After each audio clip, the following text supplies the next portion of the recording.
Si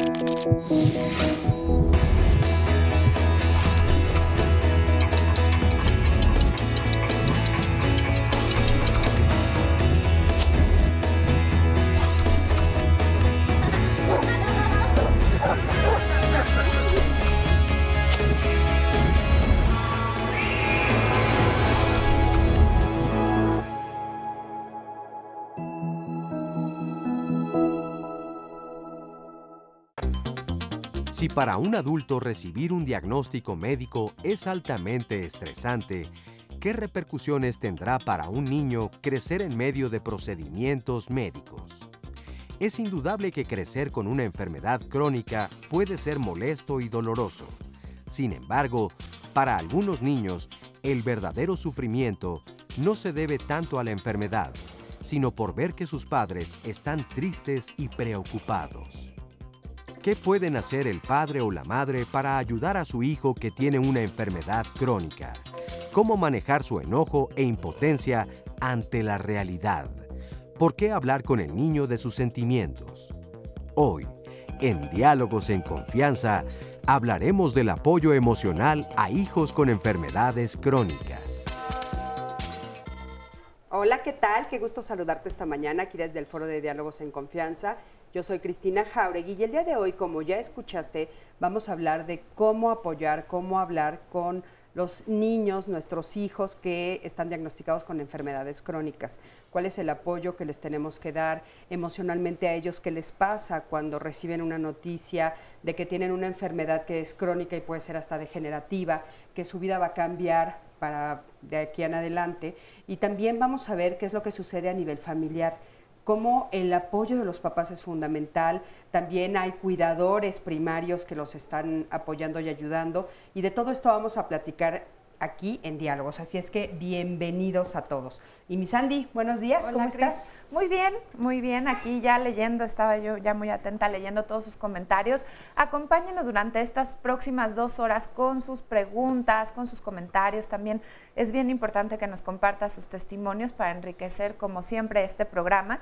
Y justamente cuando escuchábamos, Cris, en la cápsula inicial, en la entrada del programa, decía que también es bien importante tomar en cuenta el sentimiento del niño cuando va en relación a lo que sienten sus padres. Me acordé mucho de una película que acaba de estar en el cine y que se llama Hombre de Familia, no esta Hombre de Familia que fue hace muchísimos años con Nicolas Cage. Esta nueva versión se trata de una familia donde el joven, de pronto adolescente, bueno, le diagnostican cáncer, no se las cuento tal cual, pero hay una escena muy importante en donde el niño por fin logra expresarle a sus papás que lo que más le preocupa no es estar enfermo, no es tal vez estar cerca de morir, si es que llega a no curarse, sino lo que estaban sufriendo sus papás. Y cuando se lo logra expresar, como que cambia, da un giro en la película, es muy bonita y nos ayuda mucho a entender lo que vamos a hablar precisamente el día de hoy, porque claro, es muy importante entender lo que está pasando con los papás y con toda la familia. Claro, por supuesto, claro que sí.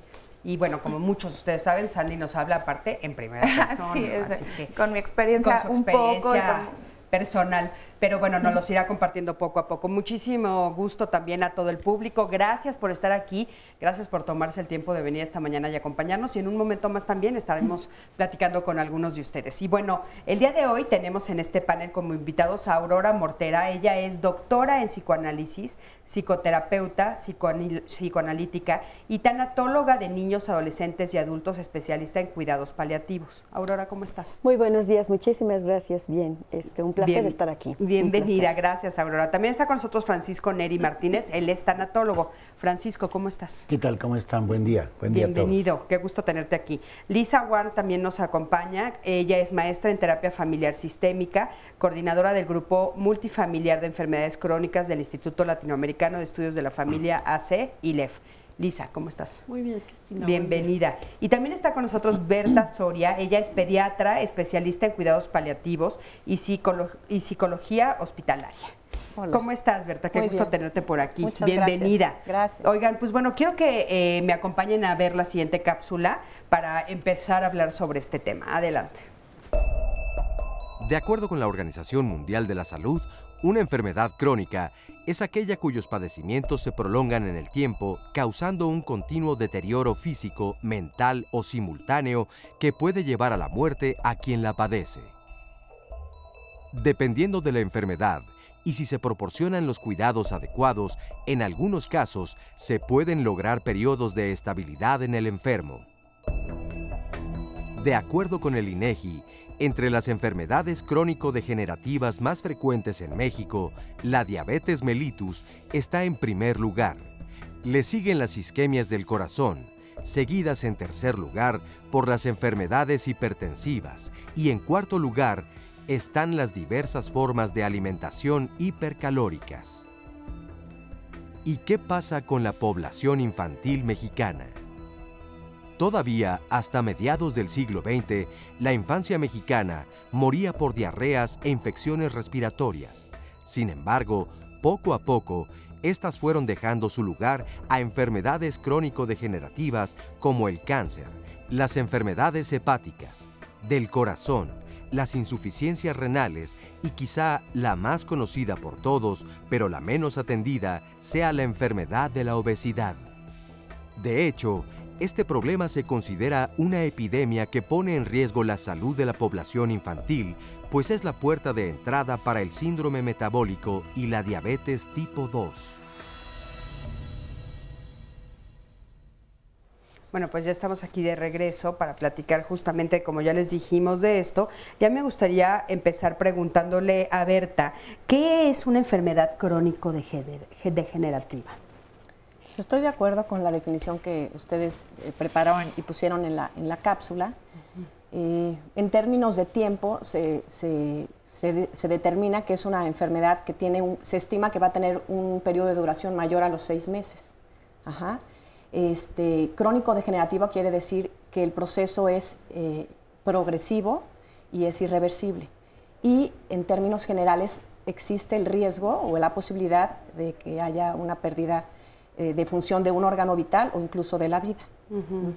Y sí, los prototipos son los que pusieron ustedes en la cápsula. Con el que más experiencia tenemos es el cáncer, pero están también la insuficiencia renal, los problemas cardiológicos, los pacientes que nacen con cardiopatías congénitas, los pacientes que tienen algún problema neurológico degenerativo también, que son problemas progresivos. No sé si ya mencioné insuficiencia renal, pues es una muy amplia gama de enfermedades, claro, que entran dentro de esta categoría. Oye, a mí me gustaría saber, Aurora, ¿cómo es que el niño entiende su enfermedad conforme va creciendo? Bueno, vamos a pensar que el niño va teniendo recursos diferentes, y estoy hablando de recursos cognitivos que le van permitiendo entender la realidad como bien se ubica de una manera diferente. Nosotros vamos a pensar en un niño de 0 a 2 años, que es un niño que no tiene concepto de enfermedad y que para él el asunto de la seguridad y la protección son fundamentales. Entonces, el apoyo que nosotros podamos darle a los padres para que ellos, que son los encargados fundamentales de transmitirle la seguridad al niño, va a ser radical. O sea, es decir, mi intervención como especialista con los niños de esta edad, de 0 a 2 años, es apoyar a los papás para que los papás puedan seguirle dando seguridad y confianza, protección y resolver sus necesidades básicas.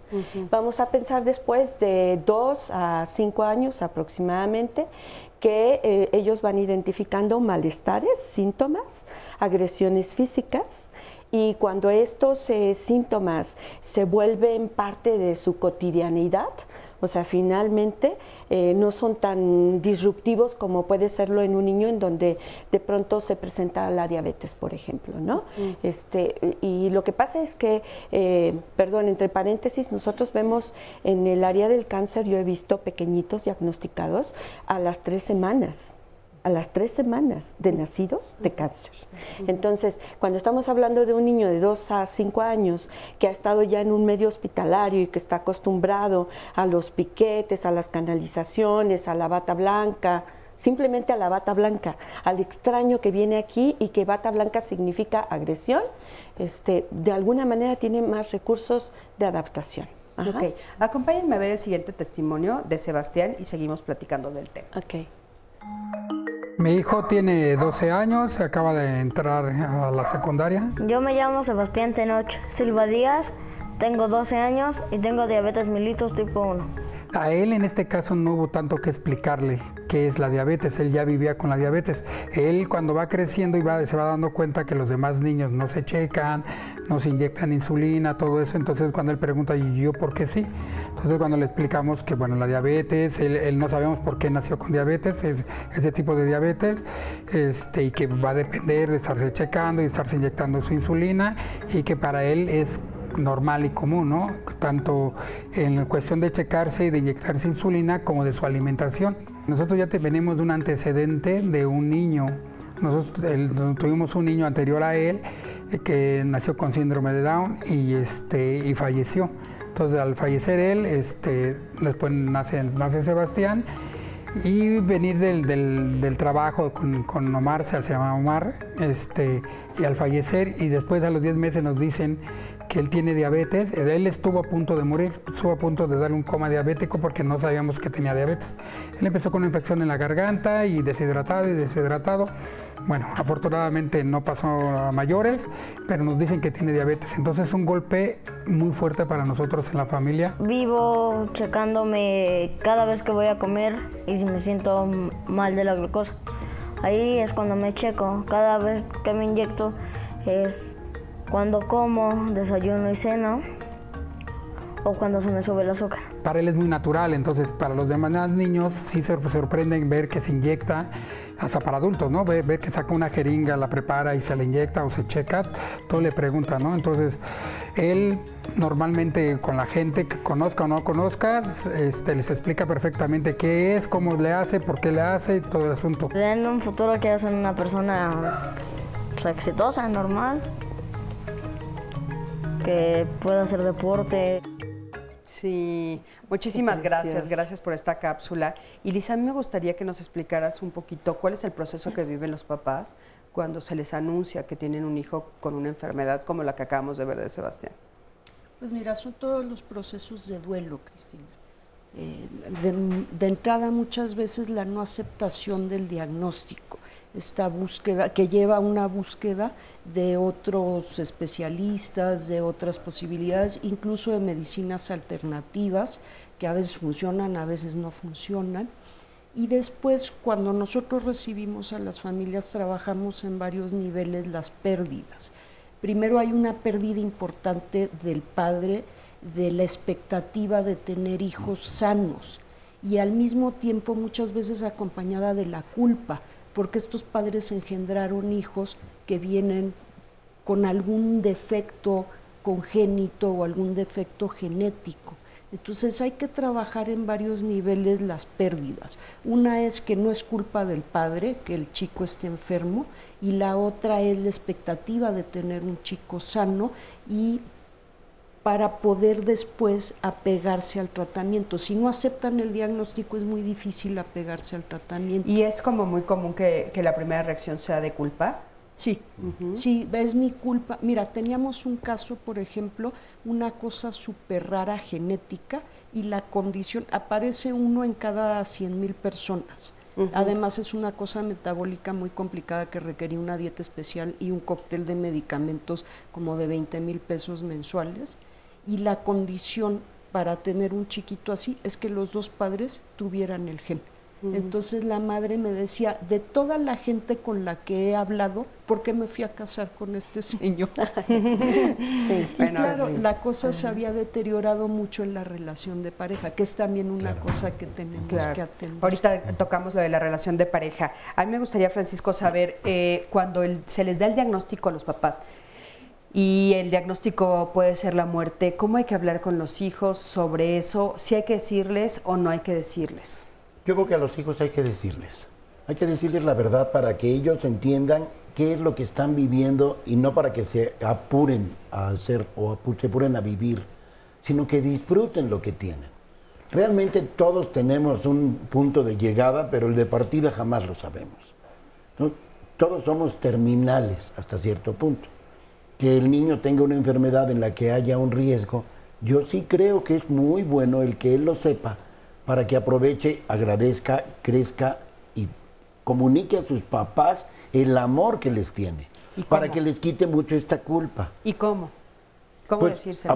Diciéndole, si yo le digo a mi hijo que lo quiero y que yo no sé qué hacer y que esto no es coraje y no es con él, sino es la impotencia que yo siento de no poder hacer más, el niño va a entender que por lo pronto él no tiene la culpa de estar enfermo. Porque así como los papás se sienten culpables de cómo me fui a casar con fulano, que qué suerte, así es. Era como parte del destino. El niño también siente, es que es por mi culpa que mis papás se están separando, que mis papás están enojados, pues mejor me muero y que mis papás ya estén contentos. Desgraciadamente se mueren y muchos papás se separan. Claro. Ahí se acaba la relación. Sí, hace rato precisamente me preguntabas cómo el niño percibe la enfermedad y diríamos también cómo percibe la muerte. Entonces, complementando lo que dice Francisco, nosotros estaríamos contemplando escuchar cómo es el pensamiento del niño y cuáles son las necesidades del niño. Porque hablarle a un niño de 0 a 2 años de que tiene una enfermedad y que se va a morir, no, bueno. uno de 3 a 5 años, pero uno de 6 a 8 años. O un adolescente. ¿No? Que tiene una percepción en donde, percepción mágica, percepción de darle vida a los objetos y por lo tanto de darle vida a su enfermedad en razón a sus actitudes o conductas. Es porque desobedecí que me enfermé. Es porque comí cochinadas que me enfermé. O sea, ¿cuántas veces la mamá está duro? Con que come bien porque te vas a enfermar. Y tantas, o sea, se enfermó, ¿no? Entonces, un niño de 8 años ya va a tener una perspectiva de que se va a ir, le preocupa a mamá, le preocupa a papá, empieza a separarse de ellos a pesar de esa preocupación y ni se diga cuando tienen 12 años, en donde podemos hablar más de conceptos más abstractos y de lo que significa. Es más, los niños llegan a preguntar de esa edad de 7, 8 años, si cuando van a estar en el otro mundo, en el cielo, con Dios o como sea, va a haber juguetes, va a haber alguien que los cuide, si no van a estar solos. Expresan esas necesidades que son propias a la manera en cómo ellos se van relacionando y estableciendo sus vínculos. Vamos a un corte, en un momentito regresamos y regresamos vamos a oír a Berta, qué es lo que nos quiere decir. Quédate con nosotros.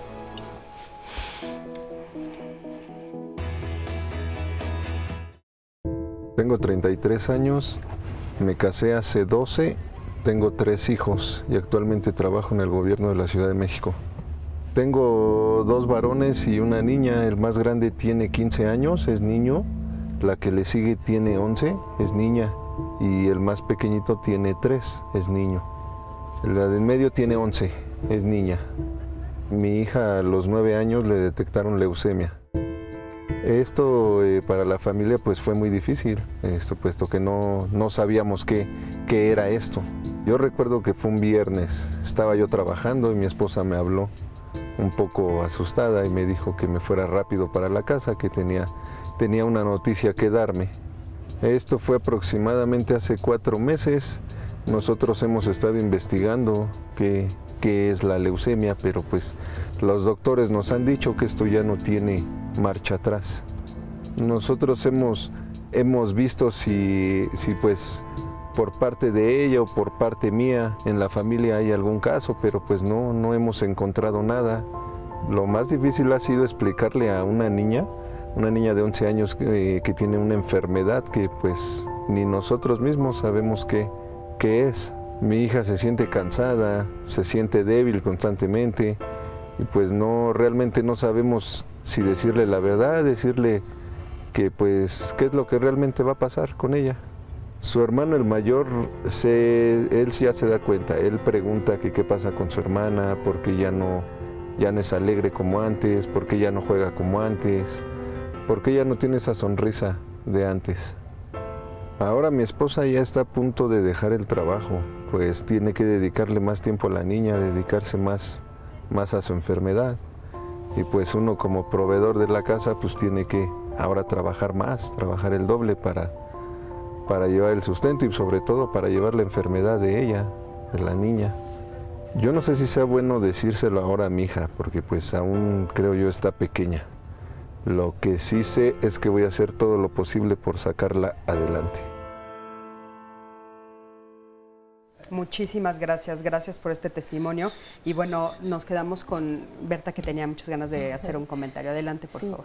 Quería reafirmar lo que dijeron mis compañeros, de que es importantísimo manejar el concepto de muerte con los niños. A lo mejor voy a redundar un poco en lo que dijo Aurora, nada más que es algo muy delicado y sí quiero hacer énfasis en eso, porque he tenido experiencias, por ejemplo, de un médico que le dijo a un niño de 7 años con osteosarcoma, ya dile a tu mamá que te lleve a tu casa, ya te vas a morir. O sea, eso no es manejar la información de forma adecuada. Eso es una bomba. Siempre es importante tomar en cuenta el desarrollo cognitivo del niño, el conocimiento y el manejo del concepto de enfermedad va muy de la mano del concepto de muerte. Y como ya dijo Aurora, eso va a depender pues, de la edad, ¿no? Hay niños que tienen, por la edad, tienen una cosa que se llama pensamiento mágico, que es cuando el niño juega, que se dispara, se cae, se levanta, no lo mataste y sigue corriendo, ¿no? Claro. Entonces su concepto de muerte puede ser muy similar a esa, obviamente. En cambio, por ejemplo, con un adolescente, el concepto de muerte que tiene ya es muy semejante al del adulto. Entonces la información se maneja diferente. Y en términos generales, unos tips que se pueden dar es, siempre antes de tocar este tipo de información con algún paciente o familia, es preguntar o indagar qué tanto sabe, qué tanto quiere saber, qué tanto necesita saber y qué tanto puede procesar. Hay momentos en los que estás teniendo una sesión con un paciente o con la familia y ese no es el momento para, los ves de plano desarmados y ese no es el momento para que tú manejes este tipo de información. Y es importantísimo tomar en cuenta qué tanto quiere saber el niño. Entonces lo que tenemos que hacer es, todo el personal que trabaja con este tipo de niños y sus familias es estar preparado para cuando él te haga la pregunta. Claro, Cristina. ¿No? O sea, esperar a que él haga. Preguntan mucho. Hay niños que preguntan y preguntan y Claro. no se quedan contentos o conformes o tranquilos con una respuesta. Y ese es un ejemplo. Y hay otros chiquitos que a lo mejor no preguntaron. No necesitan. O no necesitan o se quedan con la primera explicación. O sea, entonces es como poco a poco ir dándole información y un poco seguir el ritmo del niño, que eso es como muy importante. Sí preguntarle en algún momento, oye, ¿a ti te gustaría saber qué es lo que tienes y todo? Sí. No, y ahí cualquier paciente. Si yo quiero saber qué tengo, el médico debería de decirme, a lo mejor así de desgraciado como el doctor, que le digo, ya te vas a morir, o tener tacto e irlo llevando, pero sí saber. Y si yo no quiero saber y a mí, píntenme la de rosa, de que todavía, perfecto, hay que pintársela de rosa. Esa es una decisión personal. Aurora, adelante. A mí me gusta mucho comentar mis ejemplos, mis experiencias, ¿no? Trabajar con los niños es trabajar con otro mundo, porque los niños no se expresan igual que nosotros. Los niños se expresan a través del juego, se expresan a través del dibujo, ¿sí?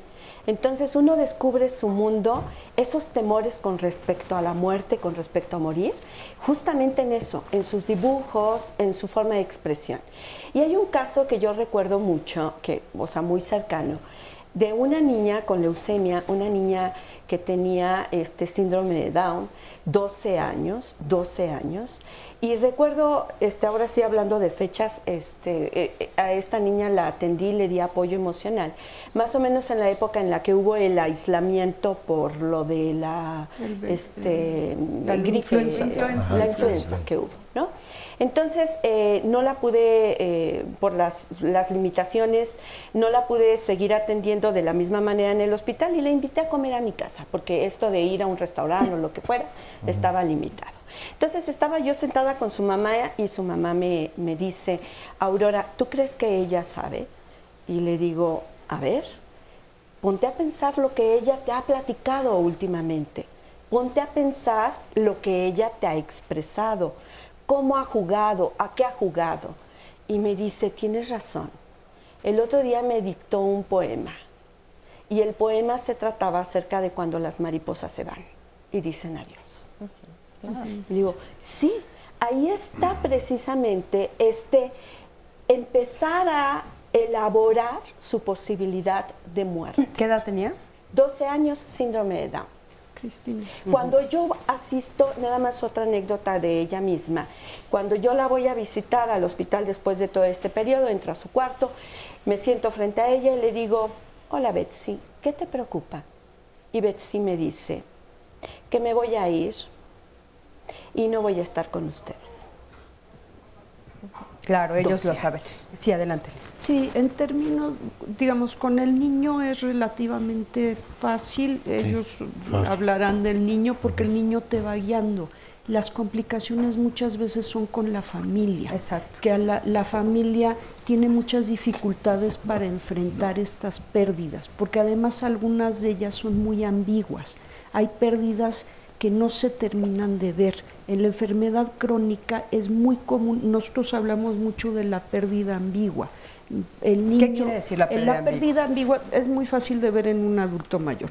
El paciente que tiene Alzheimer, que ya no está, que ya no es la persona que era, pero que está el cascarón.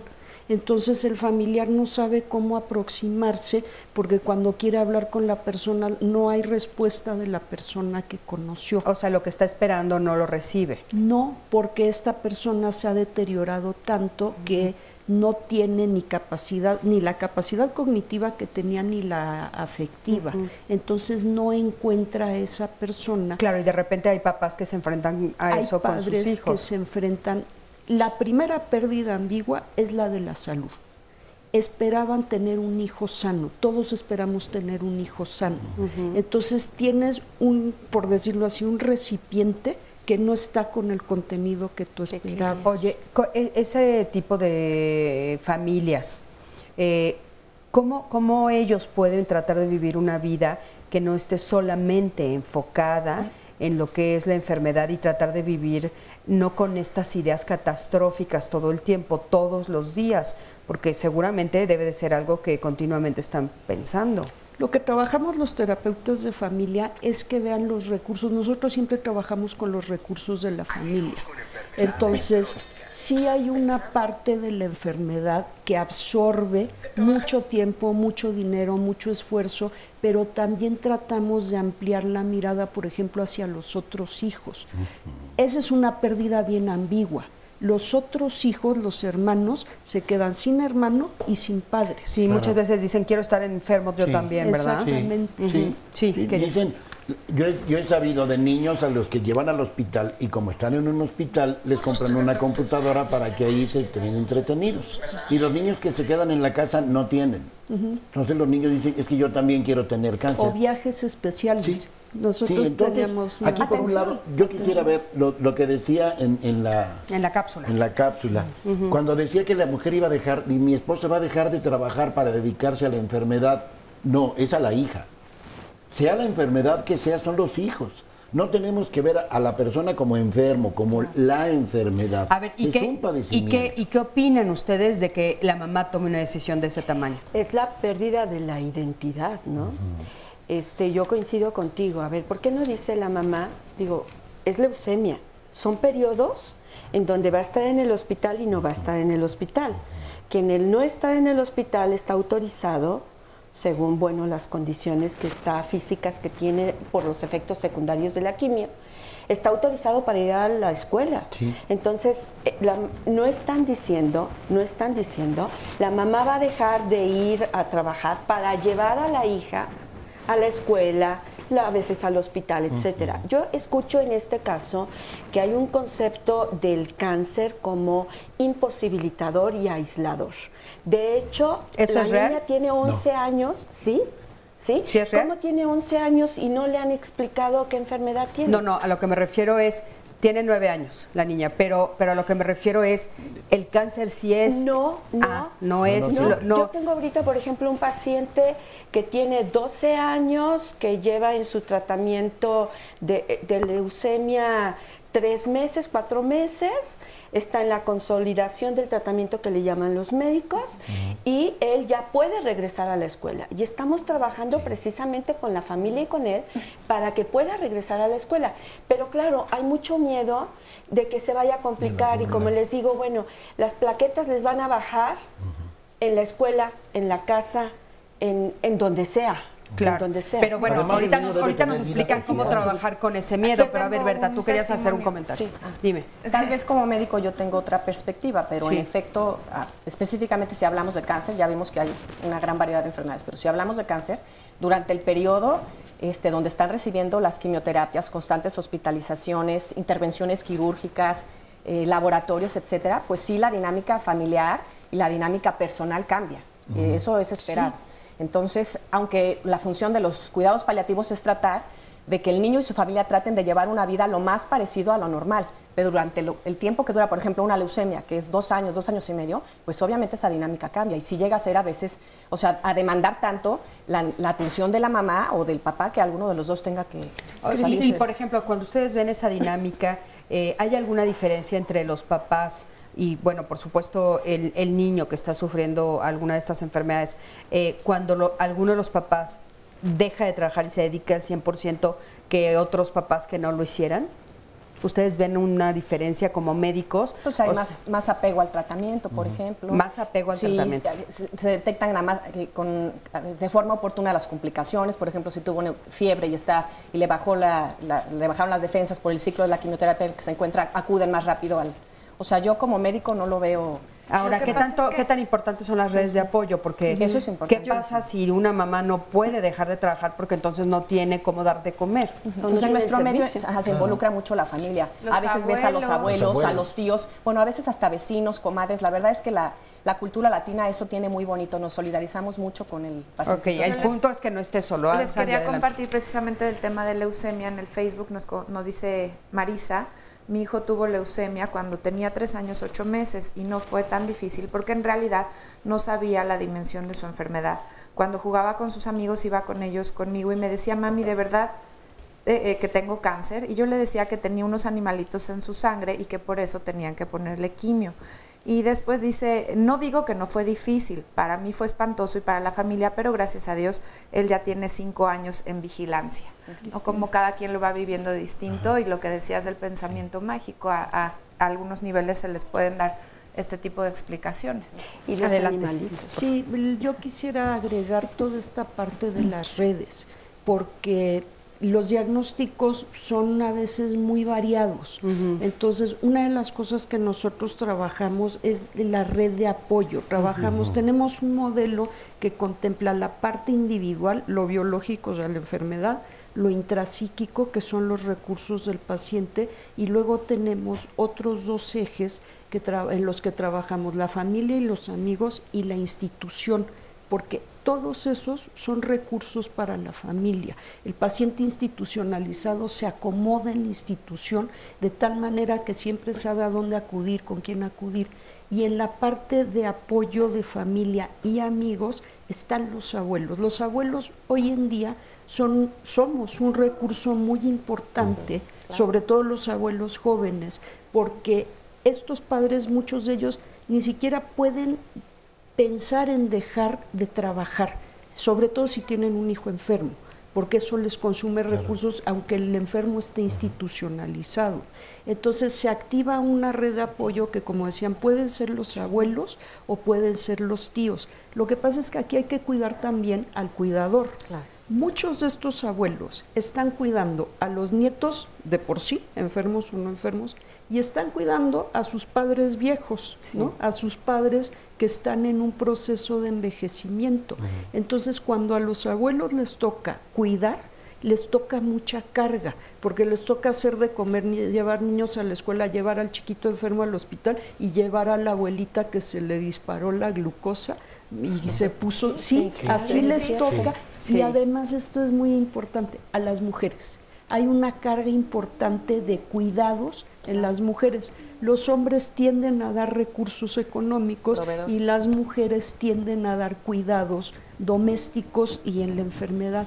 Entonces, aquí es importante también activar la red para el cuidador, que el cuidador tenga un día en el que se pueda salir a tomar un café, al cine, de descanso, porque sobre todo en el caso de mujeres, por el tema de género, no se ve que es una carga extra, se ve como parte del trabajo femenino. Y entonces, como dice Sandy, si se curan o si fallecen, de repente la mujer se encuentra en una situación muy diferente a la del varón.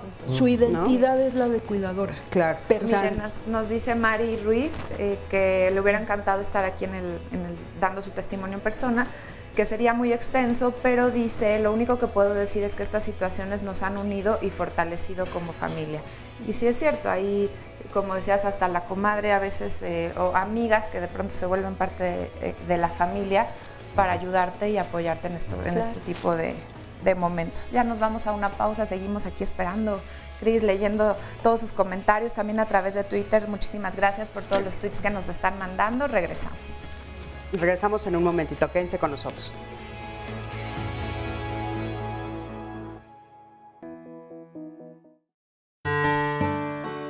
Mi nombre es María Reyes García y tengo 24 años. Me detectaron la diabetes hace 15 años. Tengo diabetes mellitus tipo 1. Estaba chica, yo tenía 9 años. 8 iba a cumplir los 9. Pues fue impactante, nadie antes había tenido diabetes en la familia. Primero no lo entiendes, yo no lo entendía qué era la diabetes. Yo decía, ¿qué es eso? Y de repente te dicen, no puedes comer dulces, no puedes comer ciertas cosas, te tienes que inyectar. A tus 8 años dices, oye, pero ¿por qué me tengo que estar inyectando? La dinámica familiar cambió poco. Mis hermanos también les costaba trabajo verme, que me inyectaba, que me checaba, porque lo haces, no te duele. Mis papás les costó un poco de trabajo. La diabetes pienso que no la debes de ver como algo malo. Al final es algo que te enseña y aprendes a vivir con ese padecimiento. Tengo una hermana gemela. Ella también es diagnosticada con diabetes mellitus tipo 1. Bueno, mi nombre es Elena Reyes García. Me dedico a estudiar, estoy por terminar la licenciatura en Administración de Tiempo Libre. Hace 3 años dejé la universidad en la que estaba y decidí tomar camino en Estados Unidos y estuve allá un par de meses hasta que de repente me empecé a sentir un poco mal y entré en un espacio, no sé cómo llamarlo, de depresión. Hablé con papá, me vieron mal y me dijeron, ¿sabes qué? Regrésate, no importa, aunque pues yo me sentía muy frustrada, ¿no? Entonces regreso y me ven mal físicamente, había bajado 10 kilos, estaba muy demacrada físicamente, me llevan al hospital y me checan la glucosa, la tenía en 500 y en automático pues fui internada. Y me diagnosticaron con diabetes mellitus tipo 1. No tenemos familia con antecedentes con diabetes. Tengo una hermana que desde los 8 años ya también tenía diabetes, entonces ellos se imaginaron que cuando a mí me diagnosticaron sería más fácil llevar el tratamiento, pero pues no, se encontraron con que para mí fue muy difícil, lloraba por todo, me daba miedo, el primer miedo en morirme pues estaba presente, entonces fue muy complicado, tuvieron que cambiar su forma de ser, tuvieron que tener mucho cuidado en mí, en que llevara el tratamiento, porque yo me negaba. A pesar de que ellos decían, no, ya estás más grande, pues yo no quería. La forma en la que la pude apoyar fue pues platicando con ella. Me costó un poco de trabajo porque entró en depresión y no quería inyectarse, no quería comer, no quería hacer nada. Y solo es el apoyo. Somos muy unidas y fue enseñarle lo mismo que dije, que no es algo que te lleve a lo peor, ¿no? Si tienes un control, puedes vivir normal. Entonces fue apoyarla en las comidas, en los horarios, en decirle, ve cómo me inyecto, no te pasa nada, no te va a doler, estar más al pendiente, ¿no? de ella, y ella también, ella a veces también me termina enseñando a mí, entonces es bueno y creo que sí la apoyé mucho. Muchísimas gracias, gracias por esta cápsula y qué interesante y qué importante escuchar las dos versiones, ¿no?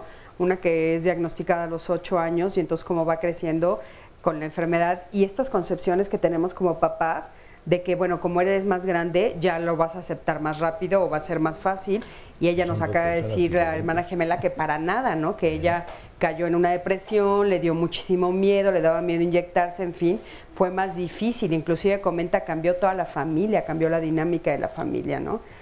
Sí. Muy interesante, muchísimas gracias. Oigan, pues acá estoy también con otras familias que también nos van a contar sus historias y aquí estoy con Mariana. ¿Cómo estás, Mariana? Bien. Y aquí tenemos a dos pequeñitos preciosos. Este chiquitín, ¿cómo estás? ¿Sí? Cosa linda. ¿Cómo te llamas? Alejandro. Alejandro. Y por acá tenemos a Andrés. Andrés. Platícame, ¿qué es lo que tiene Andrés? Pues Andrés tiene lupus. Es una enfermedad degenerativa Y pues, ¿Cómo te diste cuenta? ¿Cómo se dieron cuenta? bueno, yo soy su tía. Nos dimos cuenta por un piquete de mosco. Pensamos que se le iba a quitar, pero pues no fue así. Fue creciendo, se le fue haciendo una rocha más grande y pues su mamá decidió llevarlo al doctor porque ya llevaba días. ¿Su mamá es tu hermana o...? Sí. Ah, ok. Entonces, lo llevamos lo llevó ella al doctor y no se le quitaba y en el hospital le decían, no tiene nada. Hasta que ella pues se puso en un plan difícil que ella quería saber qué era lo que tenía su hijo en realidad. Se hizo cambio de hospital, le hacen una autopsia, la mandan a Estados Unidos y pues ahí fue Una que biopsia, dicen, ¿no? una biopsia, perdón, y ahí dicen que Andrés tiene lupus. Oye, ¿y por qué estás tan enterada tú? Porque soy muy cercana a ellos y pues ahí tenemos que estar. Desde el principio, ahí estuve con ellos. Estuvimos comentando hace un momentito de la importancia de las redes de apoyo. ¿Tú consideras que tú eres una de esas personas que está en esta red de apoyo? Sí. ¿Cómo los apoyas? Pues de hecho ahorita estoy con ellos, estoy viviendo en su casa, apoyándolos en lo que se necesite. Andrés, las medicinas, Andrés, toma agua. Todo eso. Muy bien. ¿Y tú, Andrés, cómo te sientes? Pues yo me siento bien. Al principio sí renegaba porque a mí, pero después entendí pues que me pasó a mí por, no sé, que poco a poco lo fui entendiendo. Y ¿Hace cuánto tiempo te lo dijeron? Hace 5. ¿5 años? Sí. Ok, ¿y cuáles han sido las cosas que tú vives en lo cotidiano, o sea, en los días, diferente a tus amiguitos? Pues al principio sí, pues que no podía salir a jugar o jugar fútbol, que porque tenía que salir muy tarde, ¿no? En la noche a las 6, afuera de mi casa, porque el sol me saca manchas rojas. Me activa la enfermedad. Te activa la enfermedad. Y entonces de repente te dijeron, puedes jugar, pero más noche. Más noche. ¿Y eso te enojó? Al principio sí, pero ahora pues ya lo entiendo, ¿no? Y ya lo tomo normal. Es mi vida cotidiana. Ajá, entonces tú juegas en las noches. Es su realidad. ¿Qué otras cosas haces diferentes a tus amiguitos? Tengo que comer igual más saludable. ¿Tú crees que tú eres responsable de tu enfermedad? Sí. O sea, tú te tomas las medicinas, sabes lo que tienes y sabes lo que tienes que hacer. Sí. ¿Te costó trabajo hacerte responsable? Un poco. Al principio mi hermana me tenía que estar diciendo, no, tómate esto, tómate el otro, el primer año, pero después ya poco a poco yo solito me tomaba todo, me aplicaba el bloqueador. Oye, ¿y tus amigos saben? Sí. ¿Y en la escuela, los profesores? Sí, igual. ¿Y hacen tienen alguna actitud diferente contigo porque tienes una enfermedad? No, al principio yo le decía a mi mamá, no, yo no quiero que les digas porque yo no quiero sentirme diferente a los demás. Claro. Yo quiero, ¿qué tiene? Yo cuando tú te mueras, yo sí le decía, cuando tú te mueras, tú no vas a estar en un trabajo, a mí me van a tratar igual, no me van a tratar diferente.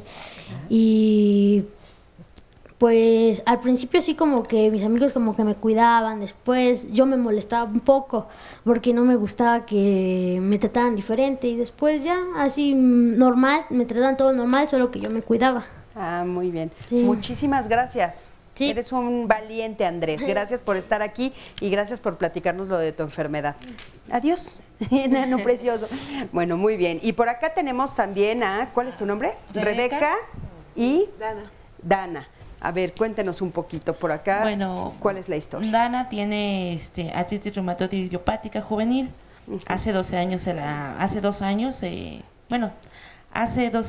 cuando ella tenía 12 años le diagnosticaron artritis. ¿Qué era lo que estaba sucediendo? Pues sucedía de que ella no podía caminar, no podía hacer nada porque todas sus articulaciones le dolían. Ajá. Todas sus articulaciones se le inflamaban, se le enchocaron sus dedos, sus rodillas, sus hombros, prácticamente todas sus articulaciones. Ella llegó en un extremo de que llegó nomás a la cama. Sí, a caer en una cama sin poderse mover. Entonces, ya fui al centro de salud, a doctores que prácticamente me decían que ella, pues que no tenía nada. Y que del pie que le dolían los pies, que porque tenía el pie plano. Entonces me llegó al momento en que ella ya no se pudo parar, prácticamente ya no se pudo parar. Y Esto era cuando ella tenía 12 años. 12 años, ajá. Entonces ella no se pudo parar, no podía hacer nada, y yo a veces le decía, mejor era capricho que ella no quería hacer las cosas. Pero finalmente sí la diagnosticaron. La diagnosticaron con artritis. ¿Y cuando la diagnosticaron a ti te dio miedo? Pues sí, pero... ¿Qué te dio miedo? Pues me dio miedo, es que fue un poquito muy diferente, porque yo sentía que la artritis nomás le tocaba a la gente adulta, no a ella. Y yo decía, ¿te enojaste? Pues, ¿cómo es? Ajá, que cómo era, qué pasaba. Y hasta que los doctores, los especialistas me dijeron que le estaba dando a los niños, de niños más pequeños que ella. Claro. ¿Y los doctores te dieron esperanzas en ese momento? O sea, de si va a caminar, si se va a parar de la cama, si se va a poder mover. Sí. ¿Cuánto tardaron en que ese proceso sucediera? Prácticamente como unos 3, 4 meses para que ella otra vez volviera a agarrar su... Voy a hablar con Dana. ¿Cómo estás? Muy bien. ¿Y tú cómo te sientes con esta enfermedad? Pues ya ahora me siento mucho mejor. ¿Te asustaste cuando estabas chiquita? Sí, pues porque yo no sabía qué era eso o así. Ya cuando me dijeron, pues me sorprendí mucho porque no sabía que existía o así, no tenía como la idea de qué era o así. ¿Qué cosas tienes que hacer tú diferentes a tus amigas, a tus familiares? Pues era de correr o hacer ejercicio, así cosas así, pero después ya fue como que yo quiero hacerlo y lo voy a hacer y así. O sea, al principio no podías hacer ejercicio, no podías correr. ¿Y hoy cómo vives? Pues en algunas ocasiones sí es de que sí me siento mal o así de que no quiero hacer en educación física en la escuela, pero ahora ya puedo hacer mis cosas mejor. ¿Ya está controlada? Sí. Ok, muchísimas gracias, Dana.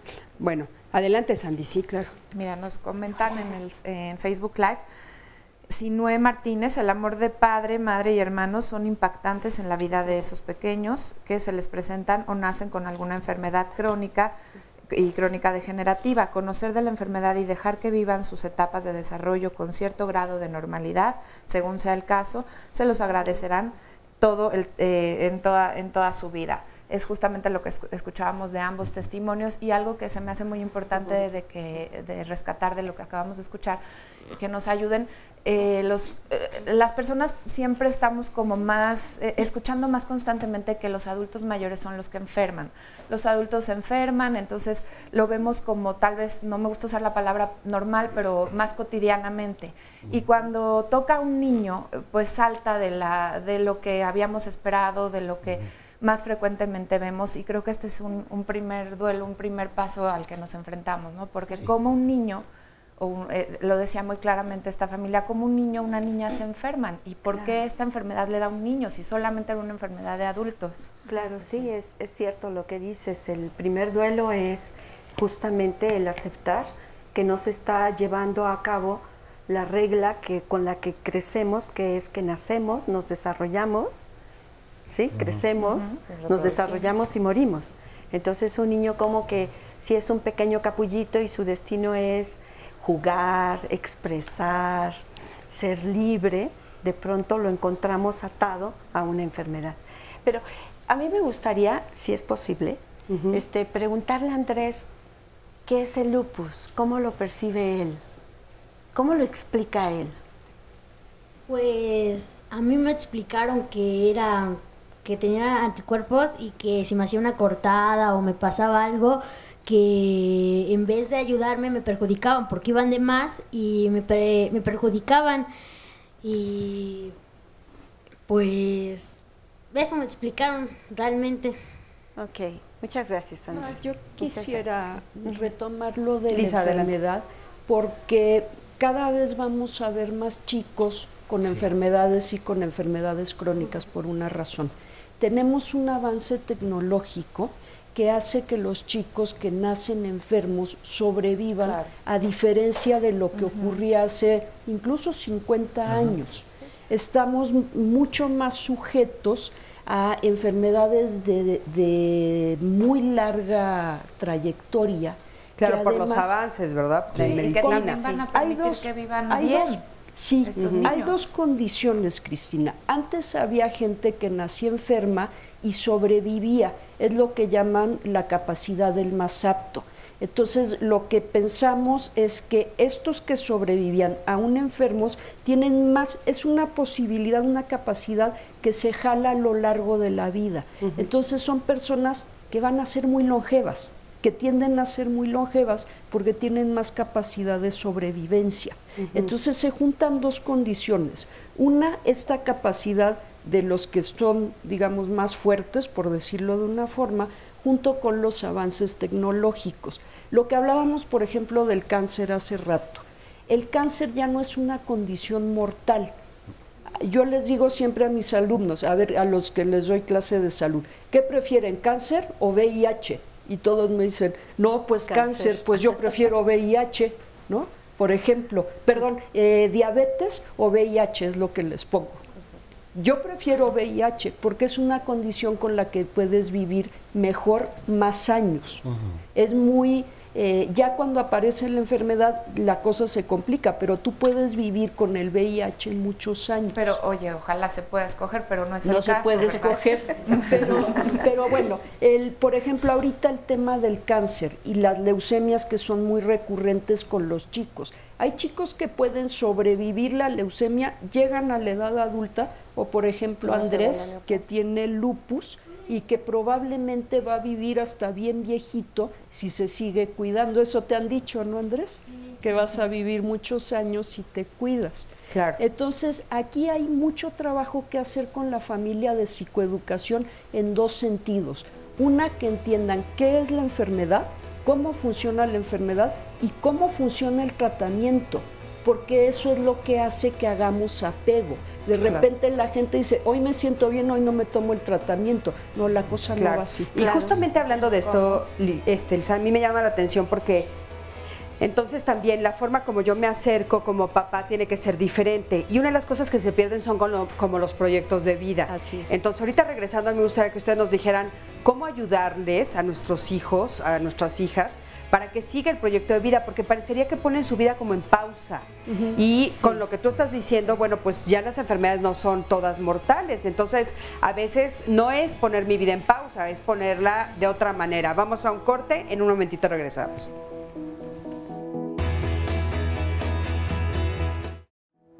Muchas gracias por continuar con nosotros y por todos los mensajes que nos están dejando a través de redes sociales. Recuerde comunicarse, darnos su testimonio o sus preguntas sobre el tema del día de hoy. Estamos hablando de las enfermedades crónicas degenerativas en los niños y cómo lo enfrenta y lo vive la familia. Y mañana le doy un adelanto, se va a analizar la diferencia, bueno, más bien cómo se complementan la ciencia y la religión. Mañana miércoles de reflexiones en donde vamos a analizar precisamente la perspectiva en donde cada vez más aspectos de la vida se ponen sobre un mismo tema. Muchas veces la ciencia nos da algunas respuestas para varias disciplinas, nos aportan una visión de las cosas, también tienen métodos muy específicos la ciencia que nos da estos resultados y estas respuestas. Sin embargo, también en la religión se encuentran algunas respuestas. El mundo pues es complejo, la religión tiene su forma también de explicar algunos conceptos y pueden llegar a complementarse. ¿Usted qué opina sobre esto? Acompáñenos mañana. ¿Será que los científicos tienen fe en Dios o la religión cree en la ciencia? Compártanos su opinión y mañana lo analizaremos en miércoles. Y vamos a continuar hablando del tema del día de hoy, viendo primero lo que ya se dijo a través del siguiente resumen. El niño va teniendo recursos diferentes y estoy hablando de recursos cognitivos que le van permitiendo entender la realidad como bien se ubica de una manera diferente. Un niño de 0 a 2 años, que es un niño que no tiene concepto de enfermedad y que para él el asunto de la seguridad y la protección son fundamentales. Es apoyar a los papás para que los papás puedan seguirle dando seguridad y confianza, protección y resolver sus necesidades básicas. De 2 a 5 años aproximadamente, que ellos van identificando malestares, síntomas, agresiones físicas. De entrada, muchas veces la no aceptación del diagnóstico. esta búsqueda, que lleva a una búsqueda de otros especialistas, de otras posibilidades, incluso de medicinas alternativas. Cuando nosotros recibimos a las familias, trabajamos en varios niveles las pérdidas. Hay que trabajar en varios niveles las pérdidas. Una es que no es culpa del padre que el chico esté enfermo, y la otra es la expectativa de tener un chico sano. Hay que decirles la verdad para que ellos entiendan qué es lo que están viviendo y no para que se apuren a hacer o se apuren a vivir, que disfruten lo que tienen. Realmente todos tenemos un punto de llegada, pero el de partida jamás lo sabemos. El que él lo sepa, para que aproveche, agradezca, crezca y comunique a sus papás el amor que les tiene, para que les quite mucho esta culpa. Es importantísimo manejar el concepto de muerte con los niños. Siempre es importante tomar en cuenta el desarrollo cognitivo del niño, el conocimiento y el manejo del concepto de enfermedad va muy de la mano del concepto de muerte. Unos tips que se pueden dar es, siempre antes de tocar este tipo de información con algún paciente o familia, es preguntar o indagar qué tanto sabe, qué tanto quiere saber, qué tanto necesita saber y qué tanto puede procesar. Y es importantísimo tomar en cuenta qué tanto quiere saber el niño. Es estar preparado para cuando él te haga la pregunta. Claro. Hace 10 años me diagnosticaron insuficiencia renal crónica a través de un examen de rutina.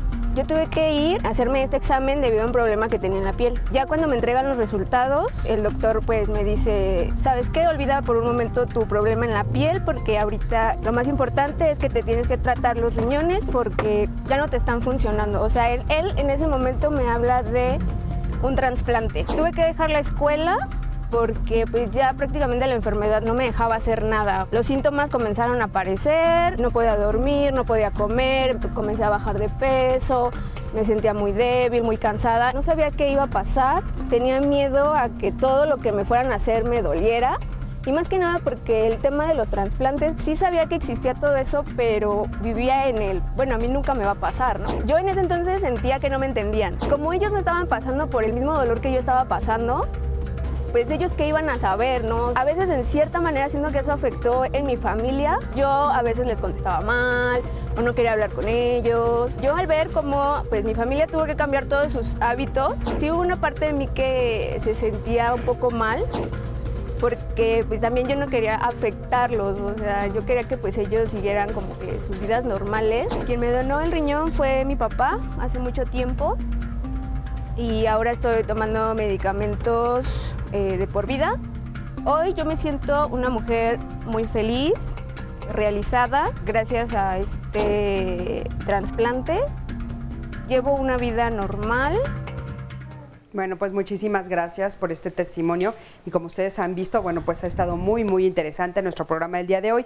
Y tengo conmigo aquí a Nacheli. ¿Lo dije bien? Sí. Hola, buenos días. Buenos días, ¿cómo estás? Pues bien. Oye, tú fuiste diagnosticada a los 5 años. No, a los 4 años. A los 4. Fui diagnosticada con asma. Con asma. Y a partir de ese momento has vivido toda tu vida con asma. Sí. ¿Cómo ha sido vivir con asma? Pues me acuerdo que mi niñez sí fue muy, muy, muy difícil, porque siempre he sido una persona muy tremenda. ¿A qué te refieres con muy tremenda?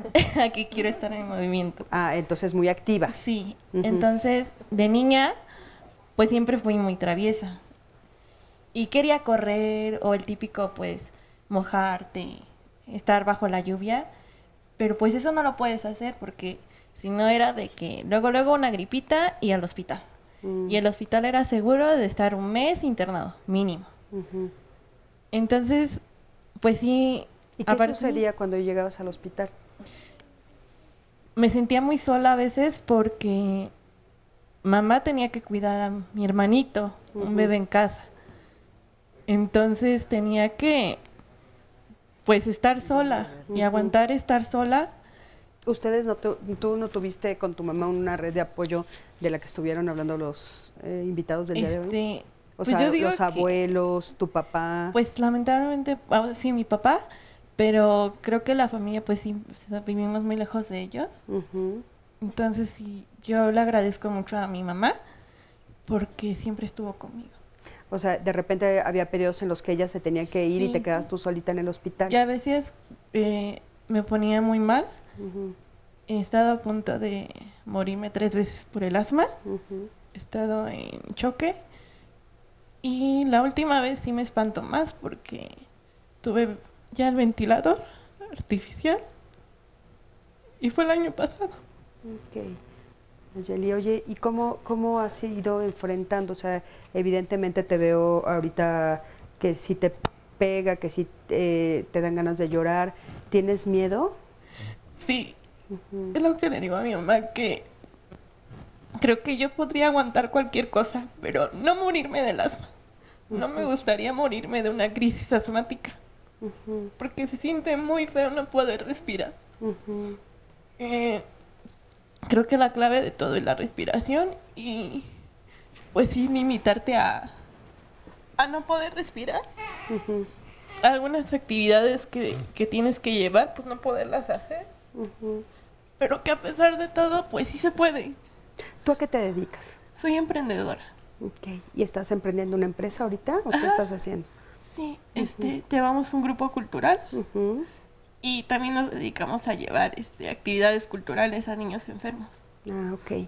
O sea, estábamos justo antes del corte, yo estaba comentando que era como muy importante darse cuenta que no hay que perder esta idea de, bueno, ¿cuál va a ser mi proyecto de vida? Yo voy a seguir viviendo, creando, trabajando, soñando. ¿Cómo has hecho esta parte? Ha sido muy difícil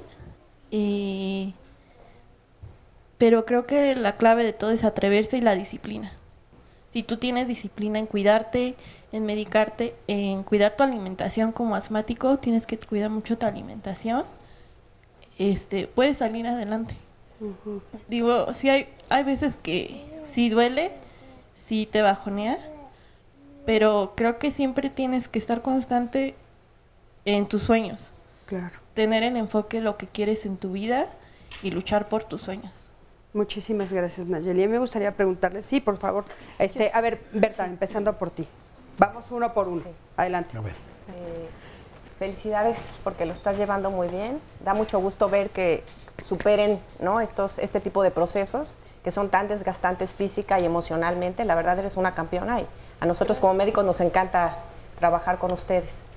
Yo lo que quería hacer un poquito de énfasis es, claro que tratamos de que recuperen sus proyectos de vida, que todos sigan con sus actividades cotidianas, pero yo considero que sí es necesaria una pausa. O sea, el hacerte un diagnóstico de una enfermedad crónica, ya dijimos que se estima que por lo menos dure 6 meses, si no es que toda la vida. Entonces eso es algo que te simbra, algo que te sacude, te va a cambiar todo, tu perspectiva de vida, ¿no? Entonces es necesaria una pausa para ir digiriendo ese proceso. Y una vez que se ha digerido y se ha aceptado, entonces sí retomar. Para que un paciente y su familia puedan superar esta pausa, obviamente necesitan contención. Y la contención la tenemos que brindar nosotros, el personal de salud, los psicólogos, los trabajadores sociales, los tanatólogos, toda la gente con la que trabajamos. Claro. Si no, no les podemos pedir que retomen su vida si ellos no están bien contenidos. Y claro, el proceso de enfermedad es algo catastrófico al momento del diagnóstico, no solo para el paciente, sino para toda la familia. Entonces, si ellos no están bien contenidos, no podemos pretender que sigan y que retomen sus proyectos de vida. Claro. Francisco, adelante. Pues también te felicito. A mí hay algo que sí me gustaría, que evites el miedo. El miedo paraliza, no te deja avanzar, no te deja hacer cosas. ¿Cómo? Ahí sería como trabajarlo. Si yo le tengo miedo a algo, yo por ejemplo, yo no tengo asma, pero yo he tenido momentos en los que no puedo respirar. La primera vez, no te voy a decir que yo estaba muy tranquilo, me paré y caminaba, y ya después pensé, si camino voy a necesitar más aire, mejor me tranquilizo. Ahora cuando me pasa, me espero, no me angustio, porque la angustia hace que las cosas se pongan peor. Entonces, tranquila, yo siento que uno tiene que saber que las cosas van a suceder. Entonces vamos, si gustas, nos ponemos de acuerdo, platicamos, para que manejes ese miedo y lo conviertas en otra emoción que sea más productiva para ti. Gracias, Aura. Sí, yo quiero preguntarte, aparte de felicitarte por tu testimonio, por supuesto, ¿Has recibido apoyo psicológico? Sí, o sea, de hecho también he estado medicada porque me dio depresión precisamente por el asma. Ajá. Entonces ya afortunadamente ya dejé el medicamento, pero sí sigo yendo al doctor a que me atienda. Sí. Ok, lo que pasa es que quiero aprovechar para acentuar lo siguiente. Hay un malentendido, yo lo llamo así, malentendido, en donde este tipo de enfermedades solo deben de ser atendidas por el médico y por la cuestión de medicamentos. Esto debe ser un trabajo multidisciplinario, no digo ni siquiera interdisciplinario, sino multidisciplinario. Es el médico, es el psicólogo, es la trabajadora social, es el rehabilitador, todo el equipo involucrado. En este caso, en el apoyo emocional, la psicoeducación. Por eso es que yo le preguntaba hace rato a Andrés cómo percibe él lo que es su enfermedad de lupus, porque es un concepto bastante complejo, aún para nosotros como adultos es complejo. Entonces, ¿cómo lo puedes hacer sencillo para un niño? Eso es importantísimo. Cuando ella entró con esta enfermedad, con el asma, ¿cómo se le explicó? ¿Qué expresión de sus emociones pudo tener? ¿Cuáles fueron los miedos que presentaba? ¿Cómo reaccionó su familia? ¿Qué reajuste hizo su familia? Porque también está precisamente esto que comentabas de la terapia familiar, porque todo va a pegar. Claro. Va a pegar a la familia, etcétera, ¿no? Claro. Entonces, solamente es medicamento, ¿no? Claro. De hecho creo que todo el programa justo lo hemos estado diciendo, ¿no? O sea, que sí es el apoyo familiar, el apoyo de los terapeutas, aparte también, por supuesto, la red que habíamos dicho. Y justo hablando de eso, Aurora, que estás comentando y puntualizando, vamos a hablar con Sofía, que es su mamá. Yo soy su mamá de Nacheli. ¿Y para ti cómo fue cuando de repente te dieron este diagnóstico? Una sorpresa, porque dije, no me imaginaba que... Además, yo ni sabía lo que era asma, ¿no? Y me dicen, es que tu niña tiene asma. Habrá sido por Bueno, yo lo ligo y me siento responsable hasta ahorita y que no lo he podido desligar. Que cuando ella era bebé yo le daba de comer chocolate, huevo y fresas y cosas. Y me dicen, no, es que le diste muchos esos alimentos. Entonces yo digo... Esos alimentos que dicen que provocan las alergias y el asma. Y entonces yo dije, ay, entonces yo la enfermé. Yo no lo sabía. Eso es muy importante que lo sepas, Sofía. O sea, a ti te dijeron, si tú le das fresas, no lo sabía. ¿La vas a enfermar? No lo sabía. Entonces, ¿por qué te sientes? Yo ya después me enteré, bueno, ya investigando de la enfermedad y todo, ya me enteré de que, ay, si le das fresas esto y dije, ay, entonces yo fui la que le causé así como que me quedé así, ¿no? A ver, Lisa, ¿qué le podemos decir? Sí, mira, en general buscamos culpables para las enfermedades. Para todo. Para todo. Sí, hasta porque llegue tarde. Hay varias cuestiones en la enfermedad y una parte es biológica. Eso quiere decir, todos traemos un gen que tiene algo defectuoso, todos. Hay veces que ese gen se expresa y hay veces que no se expresa. Entonces, hay una combinación entre lo genético y los factores ambientales que detonan las enfermedades. A veces se necesita muy poquito del contexto y mucho gen para que aparezca la enfermedad. A veces se necesita mucho del contexto y poquito del gen para que aparezca la enfermedad, y nunca sabemos cómo es esa combinación. Entonces, vamos a suponer que eso que tú le diste le enfermó. Ya Cristina te lo preguntó, ¿tú tenías intención de hacer? No. No. Y no sabíamos, pudo haber comido todo eso y no enfermar nunca. Claro. Entonces, aquí el tema es que buscamos un culpable para la enfermedad. Vamos a suponer que así fuera. Es como al paciente que le da cáncer y el médico lo primero que le pregunta es, ¿usted fuma? ¿Y qué si fuma o no? El paciente tiene cáncer hoy día. ¿Y qué si fumó 20 años o 30? Y conozco un viejito de 108 que ha fumado toda la vida y no tiene cáncer, ¿no? Entonces, hay un tema también de modas, Cristina, y hay un tema de modas con la alimentación, con los medicamentos, con los estilos de vida. Lo que sí es que tienes que hacer ejercicio. Eso sí es cierto, que no hemos hablado del ejercicio. Ok, vamos a ir un corte en un momentito y regresando, si quieres, hablamos del ejercicio.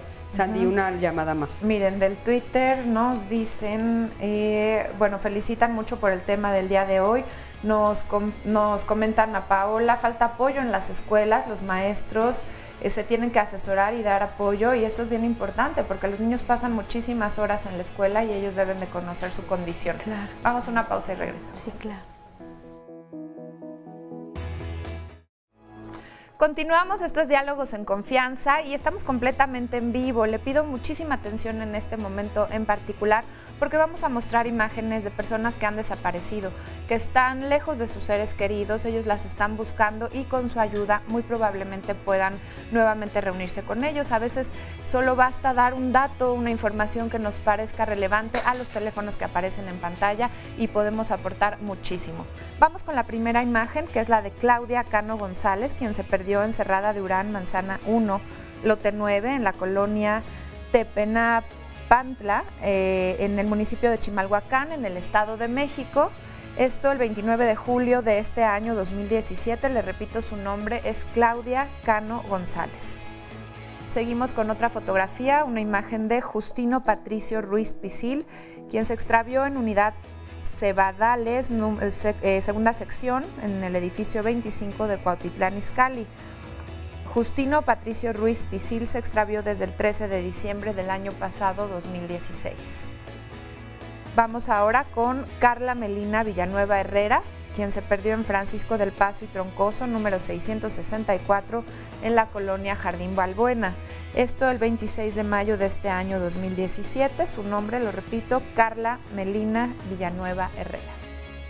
Y por último, esta última fotografía es de Carol Guadalupe Hernández Olvera, quien se extravió en Avenida del Puerto, número 8, San Lorenzo, Chimalhuacán, en el Estado de México, desde el 23 de enero de 2017, que sus seres queridos, sus familiares la están buscando. Carol Guadalupe Hernández Olvera. Muchísimas gracias por su atención en este espacio que tenemos los martes y vamos ahora a continuar con nuestro tema. Estamos hablando el día de hoy de enfermedades crónico-degenerativas y su impacto en la familia, en los niños, en los padres. También hablábamos hace ratito de los hermanos y miren qué importante y qué bonita labor la que tenemos en Diálogos, porque nos dice Caro Limas, gracias por el programa del día de hoy, por hacerme saber que no estoy loca, que todo lo que siento es perfectamente normal y parte de un duelo y ciclo. Muchas gracias. Ay, y sí es cierto, cuando entendemos que hay otras personas que están pasando por lo mismo, nos identificamos y nos acompañamos. Claro, por supuesto, importantísimo. Me uno a esto, a esto que dice Sandy, de que es una maravilla estar en este programa. Sí. Y bueno, aquí tengo conmigo a Claudia. Claudia, ¿cómo estás? Hola, ¿qué tal? Buenos días. Buenos días. Y vienes con esta chiquitina que está de este lado. ¿Cómo estás, Regina? Bien. Bienvenida. Qué gusto tenerte por aquí. Voy a hablar con tu mami tantito, ¿ok? Sí. Sale. ¿Cuántos años tienes? 8. 8 añotes, ok. Cuéntame, ¿qué es lo que tiene? Hola, Regis debutó con diabetes tipo 1 hace 2 meses. Entonces, pues ha sido un proceso difícil, pero con la ayuda de la familia principalmente, hemos podido lograrlo. Híjole, 2 meses es poquito, sí, es poquito. Clau, ¿cómo se enteraron? ¿Qué fue lo que sucedió? Cuéntame. Bueno, el primer síntoma que Regis presentó fue que ella empezaba a orinar la cama por las noches y nosotros no sabíamos qué tenía. Pensábamos que tenía alguna depresión o algo le pasaba en la escuela, entonces no le hicimos mucho caso. Dijimos, pues que tratamos de convencerla que nos dijera que qué tenía, pero pues vimos que no tenía nada de eso. De repente, de un día para otro empezó. Sí, de un día para otro comenzó con eso. Y no paraba. Y no paraba de hacer pipí en la cama. Posteriormente ella empezó a tener mucha hambre, así excesiva, y ella es una niña que come poquito y siempre ha sido delgadita, entonces me sorprendía. Yo estaba bien feliz porque mi niña ya comía mucho. Y también tomaba mucha agua, siempre le mandaba el vaso lleno de agua y nunca se lo tomaba. Entonces pues eran cosas que a mí me hacían feliz, ¿no? Dije, mi hija ya toma mucha agua, ya come mucho, pero pues sigue delgadita, siempre ha sido delgada mi pequeña. Pero un buen día, pues fuimos con el médico y resultó que la niña nos mandó a hacer un análisis y llegamos al hospital y tenía más de 400 de azúcar. Entonces, pues eso sí fue un shock muy fuerte, pero mi hermana siempre, que está conmigo, me decía que algo veía en mi hija. Me dice, es que yo la veo rara, yo creo que ha de tener diabetes. Entonces yo decía, no tiene, deja que el médico me lo diga, ¿no? Yo 2 días me resistí, la verdad. Ella me decía, es que le va a pasar esto. le va a dar un coma, Claudia. Le digo, no, espérate, el lunes voy a ir y me va a decir. Y efectivamente cuando llegamos, pues la internaron de emergencia y como a las 5 horas nos dieron el diagnóstico, diabetes mellitus tipo 1, dependiente de insulina. Entonces pues hubo un shock fuerte, pero yo creo que con el apoyo de la familia durante estos 2 meses, pues lo hemos logrado, ¿no? Principalmente de mi papá, que está aquí hoy con nosotros, de mi esposo y también de la clínica de diabetes que nos apoya aquí en la Ciudad de México. Yo creo que los médicos se merecen nuestro reconocimiento porque gracias a ellos que nos asesoran tanto, hoy podemos ya no tener miedo, ¿no? Porque uno cuando desconoce y no tiene la información, pues te sientes muy temeroso. Oye, ¿qué tanto sabe, Regis?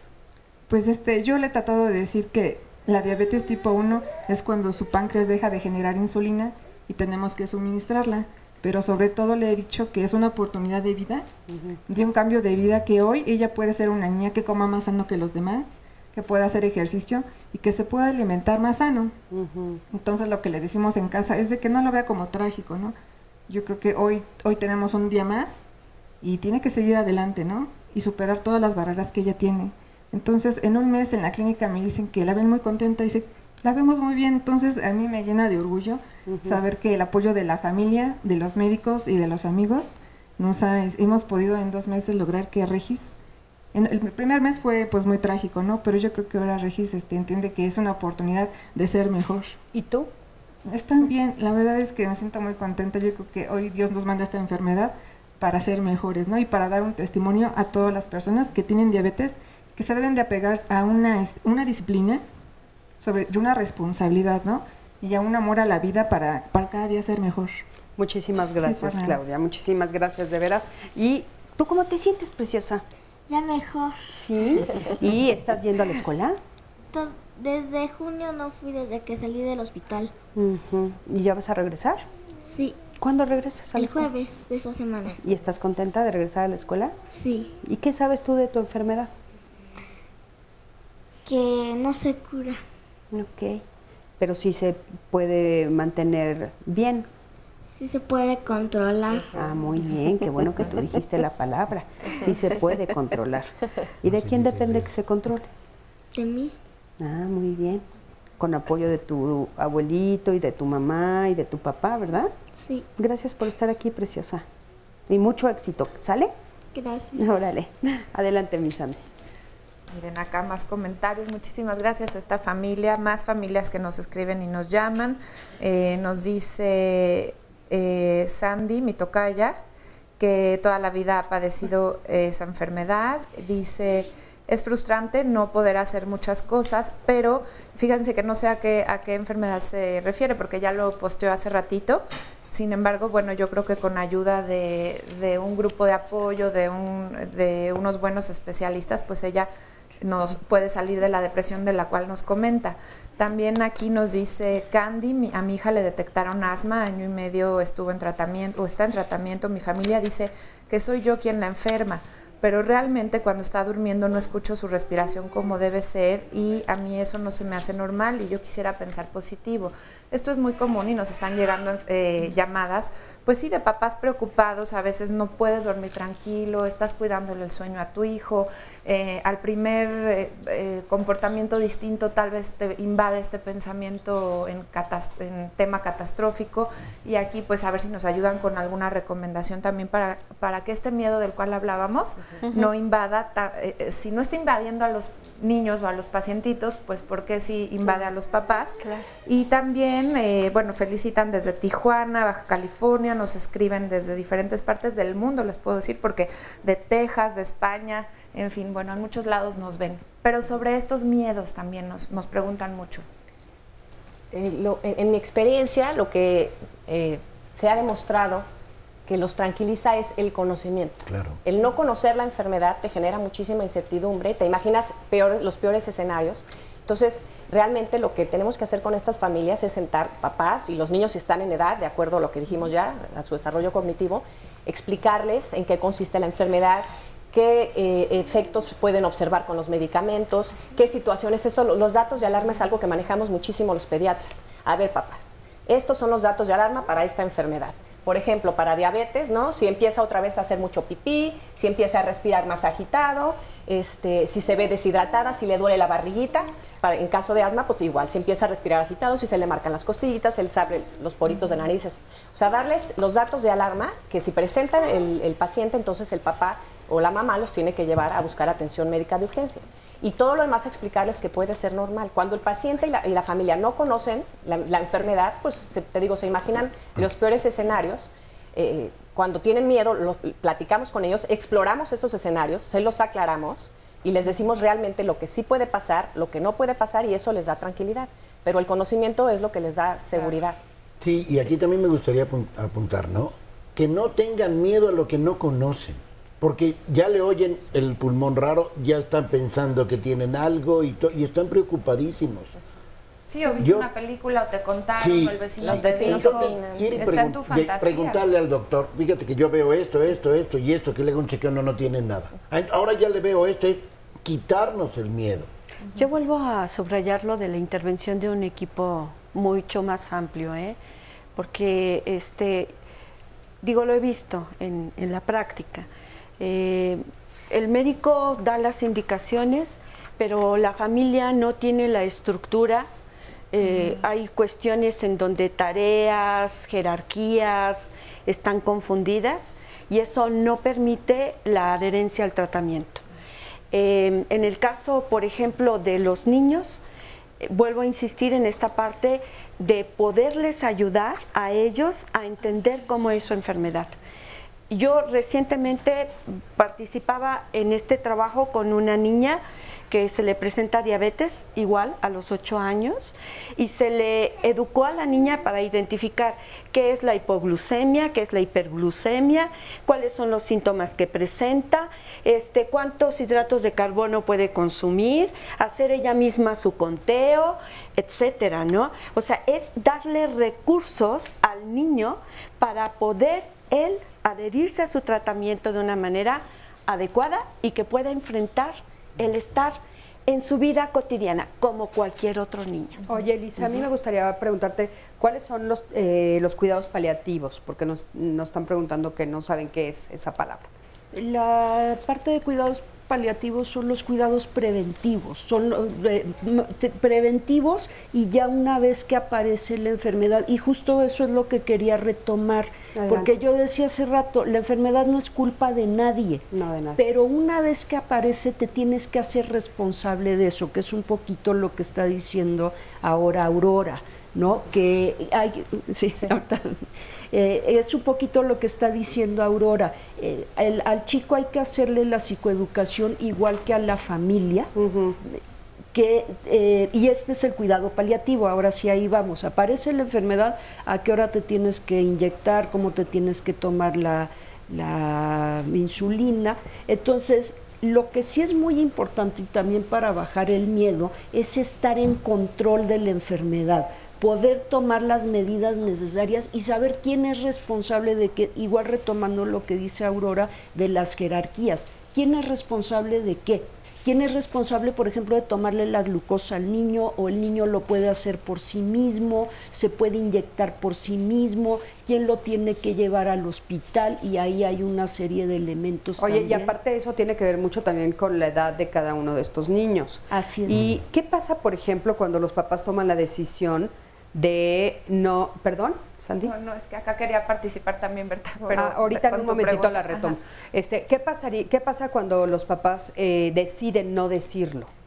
Mira, ahí es muy complicado, y también no decirlo a quién, al niño o al resto de la familia. al niño. Mira, con el niño es muy complicado porque el niño sabe que algo no está bien.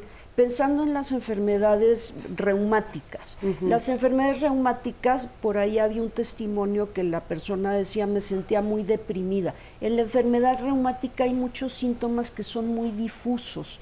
Entonces, a estas personas muchas veces se les acusa de hipocondriacas, porque las mandan a hacer laboratorios y no sale nada, les duele aquí, les duele allá, les molesta esto, les molesta aquello, y terminan estando muy deprimidas y sintiéndose culpables porque no saben, no tienen un diagnóstico y las acusan de querer llamar la atención. Con los niños, cuando ocurre eso, el niño empieza como a volverse loco, porque sabe que algo le está pasando, pero no sabe nadie qué. nadie tiene el cuidado de decirle, efectivamente estás enfermo. O sea, cuando a ti te dicen, si estás enfermo, por un lado te agobia, pero por el otro lado te descansa, sobre todo en periodos muy largos. El diagnóstico sí te puede aliviar. Porque la incertidumbre es de las peores cosas que los seres humanos podemos vivir, ¿no? Y ellos viven una incertidumbre al no saber qué es lo que les está pasando. Y por otro lado, negarle a alguien que le está pasando lo que le está pasando lo vuelve loco. Claro. Termina enloqueciendo a la gente. Porque no puede confiar en sí mismo, ¿no? Un poco esto de la intuición, les cortamos la intuición. Berta, adelante, por favor. Es que quería complementar la definición de cuidados paliativos. Adelante, por favor. Cuidados paliativos es el apoyo integral y multidisciplinario que se le da a un niño y a su familia, bueno, hablando de cuidados paliativos pediátricos, cuando tiene una condición crónica, puede ser, incluso una condición aguda, pero que pone en riesgo la vida. Lo ideal sería que se dieran desde el momento del diagnóstico, independientemente de la evolución, porque ese es un mito. Mucha gente cree que los cuidados paliativos son exclusivamente para el manejo del paciente terminal, y no. Desde el momento en que te diagnostican una entidad así de grave, tú requieres apoyo multidisciplinario. Entonces, ¿y en qué consiste? O sea, ¿los cuidados paliativos en qué consisten? En la tomando en cuenta que el ser humano es una unidad tridimensional, apoyarlo en todos los aspectos. En el aspecto médico, alivio del sufrimiento médico, manejo del dolor, insomnio, diarrea, vómito, malestar, pero muy importante también aliviar el sufrimiento emocional. Entonces trabajas mucho con el paciente y su familia. ¿Cómo van a aprender a vivir con este nuevo proceso? Y también el aspecto espiritual es importante, que no necesariamente tiene que ver con religión, pero el aspecto espiritual, sobre todo cuando el paciente ya no se cura y entramos a la etapa que se llama cuidado al final de la vida, es muy, muy importante prepararlos, tanto al paciente como para la familia, para el desenlace. Y luego se da seguimiento durante el duelo también. Muchísimas gracias. Aurora, tú tienes una propuesta de ley, ¿no? Sí, lo que pasa es que partamos de la idea de que la medicina, o más bien dentro de la intervención en el área de salud, tenemos 4 objetivos, que es prevenir, que es curar, que es rehabilitar y que es paliar. Las 4. Entonces, cuando nosotros no podemos curar, ¿qué hacemos? Rehabilitar, y también lo que hacemos es ayudar a que la persona pueda tener calidad de vida.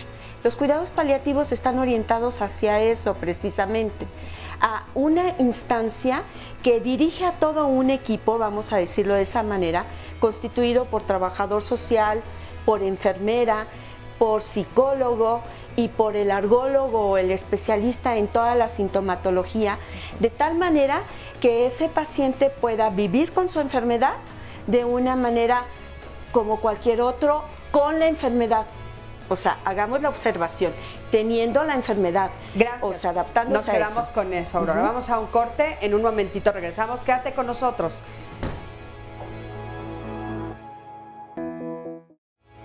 Ya casi estamos por finalizar el programa del día de hoy y le adelanto lo que vamos a hablar el próximo martes. El tema es cómo viven la paternidad los adolescentes. Porque un varón, si analizamos cómo vive una mamá adolescente, el ser mamá en la adolescencia, una mujer a un hombre, pues puede ser que lo vivan de manera diferente, los roles pueden ser diferentes, depende cómo se distribuyan la responsabilidad. Y sobre todo, ¿por qué un varón adolescente se convierte en padre? Las razones, pues las hemos analizado muchas veces en el tema de las mujeres, en el tema de las niñas, de las jovencitas. Ahora vamos a hablar qué pasa con los niños, qué pasa con los jóvenes cuando se convierten en padres, cuando todavía no han terminado ni siquiera su adolescencia, cuando podríamos a veces decir que son unos niños. Vamos a analizarlo con su ayuda, ayúdenos con sus preguntas, con sus testimonios para el próximo martes y mientras tanto vamos a ver un resumen de lo que ya se dijo el día de hoy. El primer duelo es justamente el aceptar que no se está llevando a cabo la regla con la que crecemos, que es que nacemos, nos desarrollamos, ¿sí? Crecemos, nos desarrollamos y morimos. El cáncer ya no es una condición mortal. Diabetes o VIH es lo que les pongo. Yo prefiero VIH porque es una condición con la que puedes vivir mejor más años. Y las leucemias que son muy recurrentes con los chicos. Hay chicos que pueden sobrevivir la leucemia, llegan a la edad adulta. Claro que tratamos de que recuperen sus proyectos de vida, que todos sigan con sus actividades cotidianas, pero yo considero que sí es necesaria una pausa.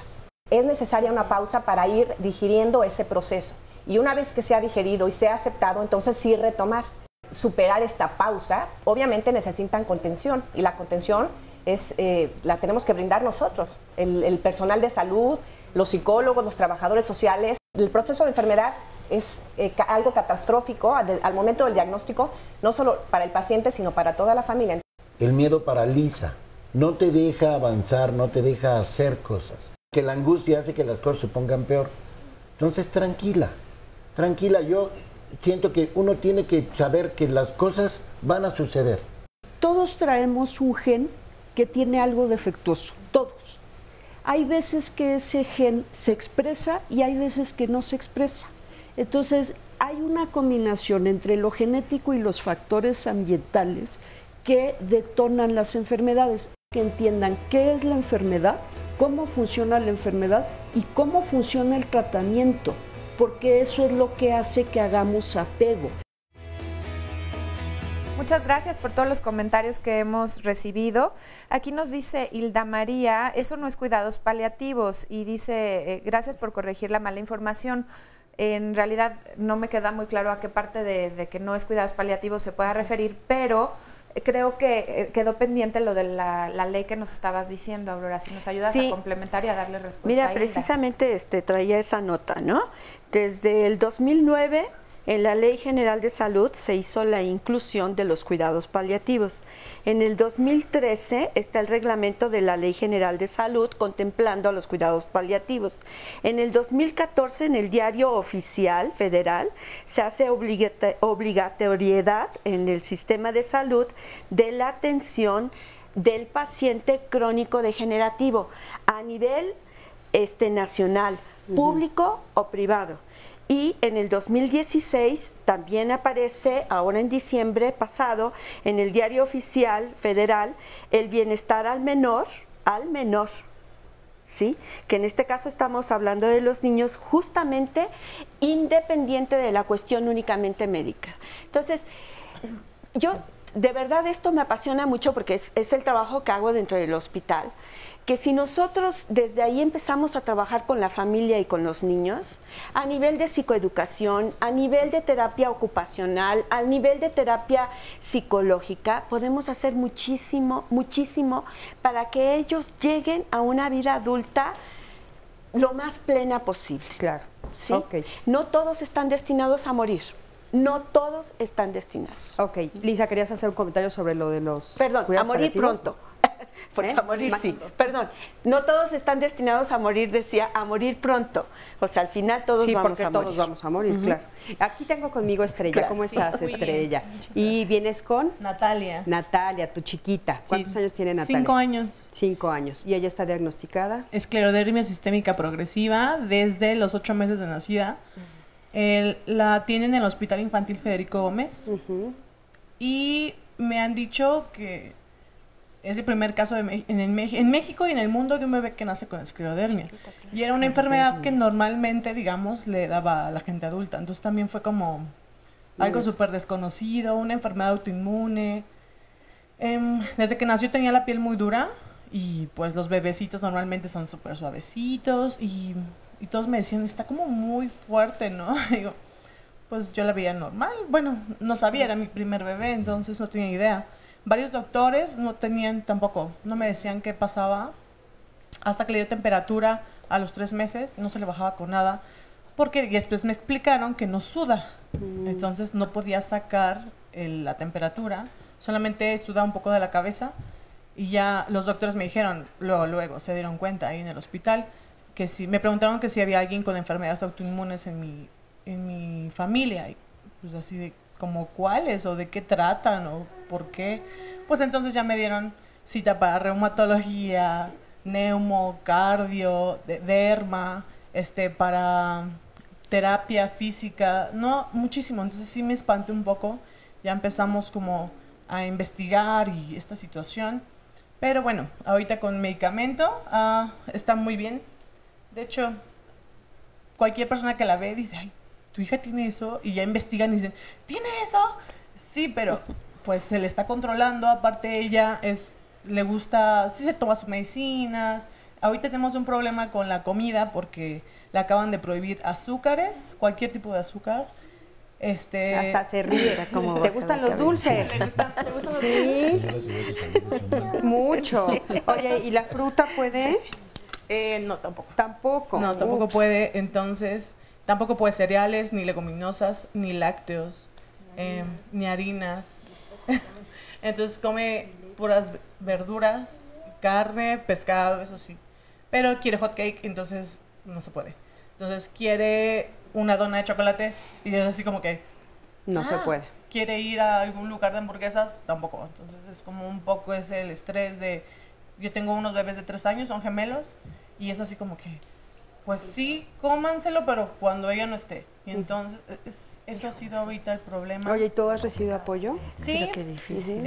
Hay un grupo, bueno, hay mucha gente que me ha estado ayudando porque el doctor con el que estamos ahorita me dijo, a lo mejor es mucho el dinero del medicamento, pero con tapas de plástico, lo puedes pagar y ayudamos a niños con cáncer además.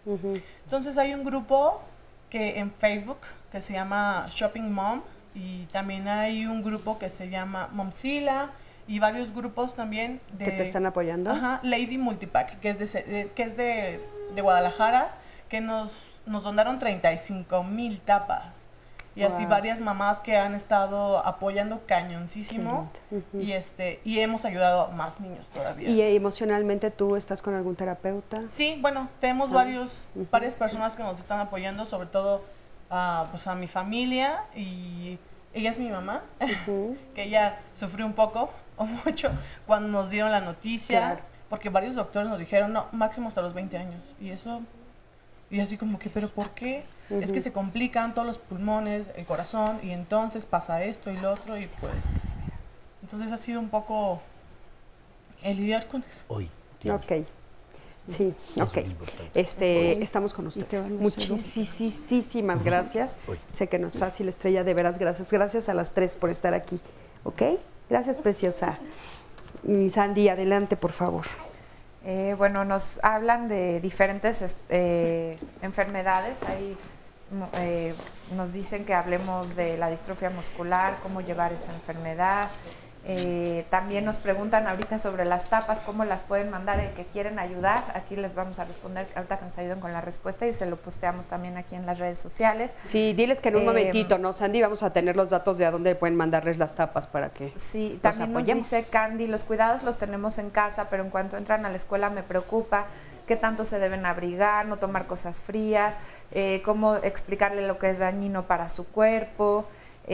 Porque fíjate que sí es cierto, cuando están nuestros hijos muy pequeñitos, pues están en casa mucho tiempo y entonces estamos con ellos constantemente y los cuidados se los proporcionamos los papás, pero llega un momento que también los tenemos que soltar y dejar que también hagan su vida, sus cosas.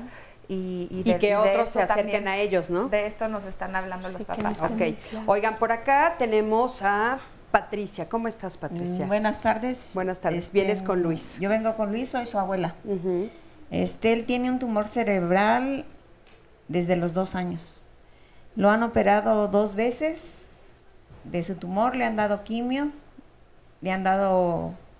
Hace un mes le dieron 2 meses de radioterapia. Y tiene aparte epilepsia por su mismo tumor que lo tiene...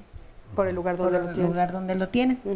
Entonces de ahí le está afectando la tiroides, que es una parte, una glándula muy importante porque está haciendo gordito. Y yo soy la que lo cuido. Me dedico a él pues por completo todo el día, las 24 horas. ¿Tú eres la mamá de su papá? De su papá. Pero también... ¿Sus papás trabajan los dos? Se separaron y cada quien está en diferente lugar. Pero trabajan para ayudar a los gastos cuando yo vengo a México. Aparte estoy en una asociación, gracias a Dios, que nos está ayudando mucho. Es el albergue AMANC, Asociación para Niños con Cáncer. Ahí llegamos a hospedarnos porque duramos, por ejemplo, yo duré 2 meses. La última vez 2 meses, ahorita vamos a durar 1 semana. ¿Qué edad tiene Luis? 10 años. ¿Y dónde viven ustedes? En Michoacán. Pero él tiene el cáncer desde los 2 años. Sí, muchos años. Desde los 2 años. ¿Tienes otros nietos? Sí, pero él está conmigo, o sea, es como mi hijo. Él vive contigo. Conmigo. Y una parte muy importante que iban a comentar, pero a lo mejor ya no alcanzan, es el ejercicio. Yo primero hago 1 hora de ejercicio muy temprano, me levanto a las 5 de la mañana para yo estar bien y que mi nieto esté bien.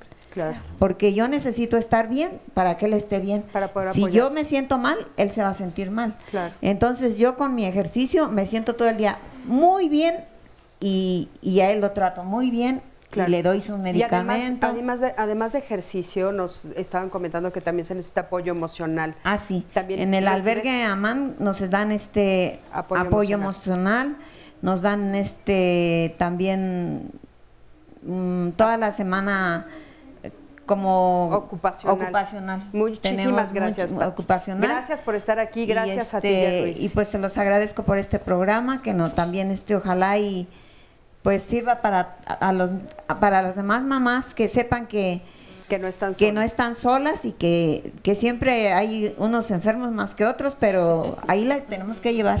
Muchísimas gracias, sí, Pati, gracias. Y bueno, de este lado tenemos con nosotros a Pati, otra Pati, y a Carlos. Hola.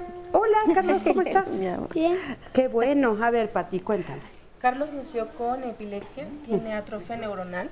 Desde los 15 días nos enteramos. A raíz de que ya ahorita tiene 6 años, se ha complicado su enfermedad porque ha fallado los riñones, el exófago, tiene reflujo gástrico con perforación en colon, tiene rinitis faringe, alergias a todo, y pues ahorita ya me lo diagnosticaron con discapacidad el día viernes. Es un niño que pasa a ser discapacitado. Más difícil de la epilepsia es como que las complicaciones que lleva. Él está con 3 anticonvulsivos desde que nació y son muy fuertes. Ya no me dan muchos diagnósticos alentadores con Carlos. Desafortunadamente es como hasta que Dios nos los preste. Y pues eso estamos. Okay. ¿Y tú también estás recibiendo apoyo? No, ahorita, bueno, con el apoyo de mi mamá y mi hermano, que vivimos en casa de mamá y vivimos en casa de mi hermano. Tengo otro hijo de 8 años que creo que es como que habían dicho, ¿no? Que a lo mejor era como una asociación de nosotros como hijos. Carlos siempre es un niño que entra muy frecuentemente a los hospitales y Alfonso es como que, mi mamá está más atento de Carlos, ¿no? Y ahora tenemos como que el otro niño es prediabético. Entonces como que, no, es que como Carlos tiene más atención que mamá y pues mamá está ahí, entonces decían Pati, que es eso. ¿Pero tú tienes apoyo emocional? ¿No? Es importante, lo hemos estado escuchando en el transcurso de todo el programa, nos los han dicho muchísimo, la importancia de que toda la familia tenga apoyo. Te puedes acercar a los especialistas al final para ver qué te pueden decir y cómo te pueden orientar. Muchísimas gracias. Gracias, Carlos. Y bueno, ya estamos a 3 minutos de terminar el programa. Menos de 3 minutitos. Lisa, si quieres hacer algún comentario, por favor, para cierre. Sí, pues esta parte de las familias, que a las familias muchas veces la enfermedad las acerca un poco, a veces también las aleja, pero ir tomando un día cada vez e ir solventando los problemas de cada día. O sea, ir una cosa al día, una cosa a la vez, ir caminando poco a poco. Claro, porque si no, de repente puede ser muy agobiante, ¿no? Muchísimas gracias. Adelante, Berta. Pues a lo mejor un comercial y una invitación para todo el gremio médico. El aspecto emocional de la enfermedad también es responsabilidad del médico. No es exclusivamente ni del tanatólogo, ni del psicólogo, ni del trabajador social, es nuestra responsabilidad. Y otro comercial es que cuando no podemos curar, paliamos, pero también cuando podemos curar, paliamos. La medicina paliativa no es exclusivamente para el paciente en etapa terminal. Muchísimas gracias, Berta. Francisco. Pues a mí sí me gustaría decirles que aunque nos den un diagnóstico de un tiempo determinado, lo importante es lo que tenemos ahora. Hoy, este día hay que vivirlo, es lo único que en realidad tenemos. No estás sola, si algo necesita, con todo gusto.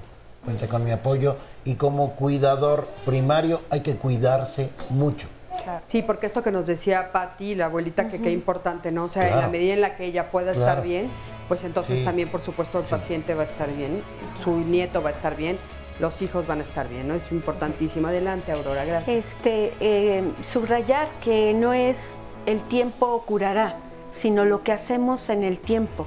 Y justo el acercarnos a profesionales y buscar información es fundamental. Y ahí es un comercial.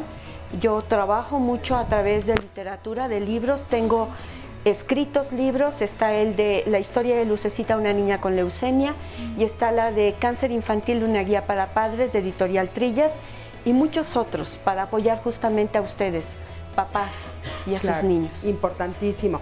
Pues bueno, muchísimas gracias a los cuatro, gracias por estar aquí, gracias por darnos todas sus opiniones, son importantísimas hacer este programa tan rico. Muchísimas gracias a todo el público, a todos los que estuvieron aquí. Gracias, mi Sandy.